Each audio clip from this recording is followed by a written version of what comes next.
Hello guys! Welcome back to my YouTube channel. So sa video na ito is ituturo ko sa inyo kung paano pa mag-transfer ng pera BDO to GCash gamit lang ang mga cellphone. Updated tutorial to for 2026 kaya siguradong latest ang steps na ipapakita ko. Kung gusto mo ng safe at mabilis na magpadala ng pera BDO to GCash, panoorin mo hanggang dulo itong video na ito dahil step by step kung ituturo sa inyo. Pero bago tayo magsimula, huwag kalimutan mag-like, share at subscribe para palagi kang updated sa mga tutorial at tips na ina-upload ko. So ayan guys, let's begin. So first is pumunta kayo dito sa inyong mga BDO account. So next naman is magla-login kayo dito gamit ang inyong mga password. And after nyo makapag-login guys is mapupunta kayo dito sa inyong mga account. So makikita nyo dyan yung laman ng pera nyo or yung bangko nyo. Next naman is para makapag-send tayo ng pera papuntang GCash is itap nyo tong send money. Ayan, under nung send money, mapupunta kayo dito sa other banks and wallet. So itap nyo yan. So ayan,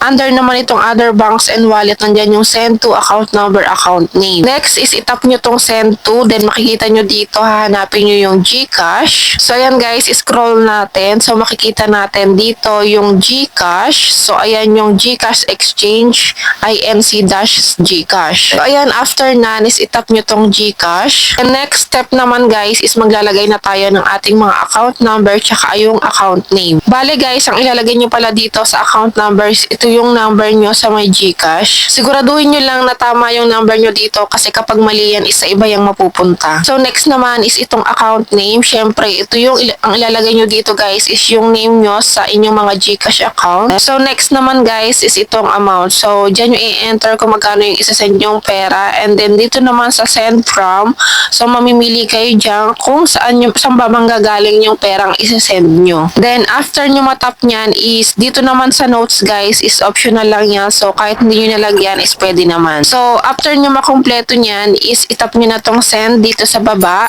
Then, dito naman under ng confirm details is makikita nyo yung amount na isasend nyo and yung send money amount, yung service fee na may 10 pesos. So, ayan, nandyan yung GCash number nyo.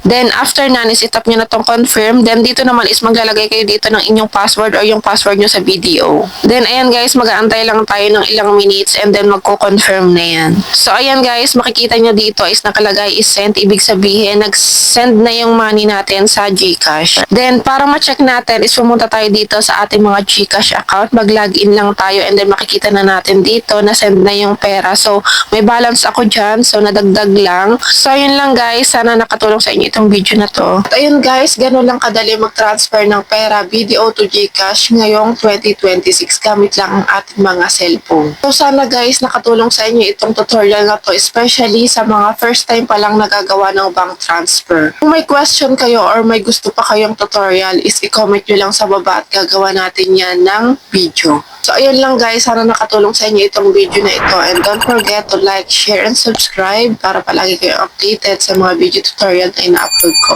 See you on my next video. Bye bye!